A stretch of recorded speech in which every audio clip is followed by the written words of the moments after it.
देवपुर नाम का एक छोटा सा कस्बा था जहां सूरज ढलते ही सन्नाटा उतर आता था। लोग कहते थे कि वहां की हवा में ही डर बसा है। कस्बे से थोड़ी दूर एक पुरानी हवेली थी, रुद्रगढ़ हवेली। टूटी दीवारें, जंग लगे दरवाजे, झूलते हुए पुराने झूमर और हर कोने में फैली नमी की बदबू। रात के समय वहां से अजीब आवाजें आती थीं। कभी पायल की छन छन, कभी किसी औरत के रोने की आवाज, कभी किसी के हंसने की धीमी धीमी फुसफुसाहट। लोग कहते थे कि ये सब एक लड़की की आत्मा का असर है। उस लड़की का नाम था मंजुलिका। मंजुलिका कोई आम लड़की नहीं थी, वो एक नृत्यांगना थी, बेहद खूबसूरत, बेहद हुनरमंद और उतनी ही रहस्यमयी। उसकी आंखों में अजीब सी गहराई थी, जैसे वो दुनिया नहीं बल्कि किसी और ही लोक को देख रही हो। हवेली के मालिक ठाकुर रणवीर सिंह ने उसे अपने मनोरंजन के लिए हवेली में रख लिया था। दिन में सब कुछ सामान्य रहता, लेकिन रात होते ही हवेली का माहौल बदल जाता। मंजुलिका रात रात भर नाचती थी। उसके पैरों की थाप, उसकी पायल की आवाज और उसकी घुंघरुओं की झंकार हवेली की दीवारों में बस गई थी। धीरे धीरे लोगों ने महसूस किया कि मंजुलिका सिर्फ नाचती नहीं है, वो जैसे किसी से बात करती है।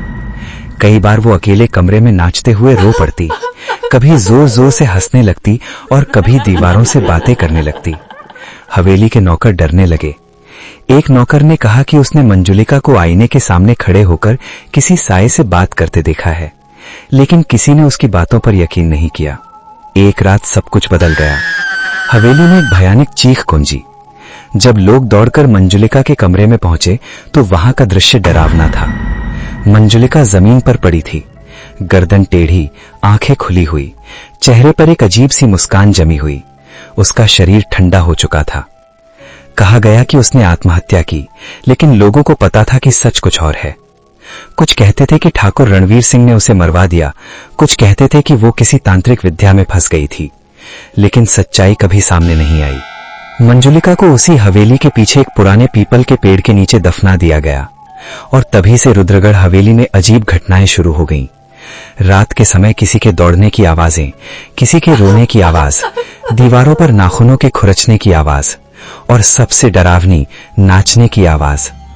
लोग कहते थे कि रात को अगर कोई हवेली के पास से गुजरे तो उसे एक लड़की की परछाई दिखती है, जो लाल साड़ी में खुले बालों के साथ टूटी पायल पहने नाच रही होती है। समय बीतता गया, हवेली उजड़ती गई, लेकिन मंजुलिका की कहानी जिंदा रही। लोग उसके नाम से डरने लगे। कोई भी उस हवेली के पास जाना नहीं चाहता था, लेकिन डर की सबसे भयानक बात यह होती है कि वो जिज्ञासा भी बन जाता है। और यही जिज्ञासा एक दिन आरव नाम के लड़के को वहां ले गई। आरव एक मनोविज्ञान का छात्र था। उसे भूत प्रेत में यकीन नहीं था, लेकिन दिमाग के अंधेरे कोनों में छिपे डर को समझने की जिज्ञासा जरूर थी। जब उसने मंजुलिका की कहानी सुनी तो उसे लगा कि यह सब इंसानी वहम है। वो रुद्रगढ़ हवेली पहुंचा। दिन में हवेली एक खंडहर लगती थी, लेकिन जैसे जैसे शाम ढलने लगी हवेली का माहौल बदलने लगा। हवा ठंडी हो गई, पेड़ों की पत्तियां बिना हवा के हिलने लगी और अंदर से धीमी धीमी आवाजें आने लगी। आरब जैसे ही हवेली के अंदर गया, उसे ऐसा महसूस हुआ जैसे कोई उसे देख रहा हो। हर कदम के साथ फर्श चरमराता, दीवारों से ठंडक टपकती और हवा में अजीब सी गंध थी, मिट्टी, सीलन और किसी पुराने इत्र की। अचानक उसे पायल की आवाज सुनाई दी। वो आवाज धीरे धीरे तेज होती गई। वो एक लंबे गलियारे के अंत तक पहुंचा, जहां एक पुराना नृत्य कक्ष था। वहां उसने देखा एक लड़की नाच रही थी। लाल साड़ी, खुले बाल, आंखों में काजल फैला हुआ और चेहरे पर वही अजीब सी मुस्कान। मंजुलिका? आरव के मुंह से अपने आप नाम निकल गया। वो लड़की रुकी। उसकी गर्दन धीरे धीरे घूमी, जैसे किसी टूटी गुड़िया की। उसकी आंखें काली थीं, पूरी तरह काली। उसने धीमी आवाज में कहा, तुम भी मुझे देखने आए हो? आरव का शरीर सुन्न हो गया। उसके पैरों ने काम करना बंद कर दिया। तभी मंजुलिका हंसी। वो हंसी इंसानी नहीं थी, वो दर्द, गुस्से और पागलपन से भरी हुई थी। हवेली के दरवाजे अपने आप बंद होने लगे, गलियारे बदलने लगे, दीवारें सरकने लगीं। हवेली एक भूल भुलैया बन चुकी थी। मंजुलिका की आत्मा अब सिर्फ भटकती आत्मा नहीं थी, वो एक शक्ति बन चुकी थी। वो हर उस इंसान को हवेली में फंसा लेती थी जो उसके बारे में जानने आता था। वो उनके डर से रास्ते बनाती थी, उनके दिमाग से गलियारे और उनके अतीत से कमरे। आरव जहां भी भागता वहीं मंजुलिका दिखाई देती, कभी सामने, कभी पीछे, कभी आईने में, कभी परछाई में। धीरे धीरे आरव को समझ आने लगा कि मंजुलिका असल में बदला नहीं चाहती, वो याद की जाना चाहती है। वो चाहती है कि दुनिया उसकी कहानी भूले नहीं, उसकी मौत नहीं, उसका दर्द, उसका अपमान, उसकी तन्हाई सब जिंदा रहे। अंत में आरव एक कमरे में पहुंचा जहां मंजुलिका की असली लाश दफन थी।